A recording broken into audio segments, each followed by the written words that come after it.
안녕하세요, 뚜 실장입니다. 아직도 집값이 금리에 따라 움직인다고 알고 계시는 분들을 위해 금리와 집값 비교 영상을 짧게 준비해 보았습니다. 현재 하는 기준금리는 3.5%이고 대출금리는 기준금리보다 1에서 2% 높다고 보시면 됩니다. 한국은행 기준금리 변동 추이입니다.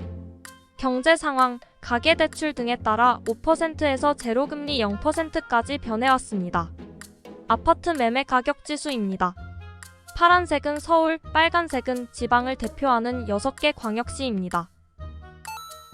먼저 두 그래프를 나란히 놓고 비교해 볼 건데요. 첫 번째 구간인 2008년부터 2009년까지를 보면 금리를 5.25%에서 2%로 대폭 내렸습니다. 이때 서울과 지방 모두 보합으로 큰 변화가 없었습니다.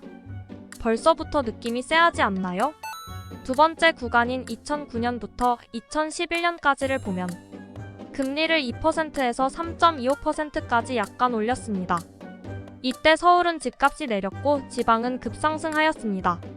금리가 지역별로 다른 것도 아닌데 말이죠. 세 번째 구간인 2012년부터 2016년까지를 보면 4년 동안 금리를 3.25%에서 1.25%까지 천천히 내렸습니다. 이때 서울은 처음 2년은 하락하다가 2년간 상승 전환했습니다. 지방은 꾸준히 상승했습니다. 네 번째 구간인 2017년부터 2018년까지를 보면 금리를 1.25%에서 1.75%까지 올렸습니다. 이때 서울 집값은 급등했습니다.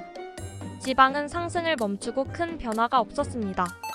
다섯 번째 구간인 2019년부터 2020년까지를 보면 코로나로 인해 금리를 1.75%에서 0.5%까지 빠르게 내렸습니다. 이때는 상식과 부합하게 서울과 지방 모두 급상승했습니다. 마지막 여섯 번째 구간인 2021년부터 2023년까지를 보면 금리를 0.5%에서 3.5%까지 전무후무한 속도로 올렸습니다. 이때 서울과 지방 모두 처음 1년은 상승하다가 하락 전환했습니다. 지금까지 설명드린 내용을 표로 정리해 보았습니다. 상식적으로 금리가 오르면 집값은 떨어져야 하고 금리가 내리면 집값은 올라야 하는데요. 빨간색으로 표시한 것처럼 맞아 떨어지는 구간이 있고 아닌 구간이 있는가 하면 금리는 똑같은데 서울과 지방 집값이 다르게 움직이는 구간이 있고 금리는 꾸준히 내리는데 집값은 하락하다가 상승으로 전환하기도 합니다. 필요하신 분들은 영상을 멈추고 캡처해 두셔도 좋습니다. 분명한 건 우리가 상식적으로 생각하듯이 금리 변화가 집값 변화에 영향을 주는 건 당연합니다. 그렇지만 다른 변수를 제외하고 금리만 가지고 전망하는 사람이 주변에 있다면 이 영상을 공유해주세요.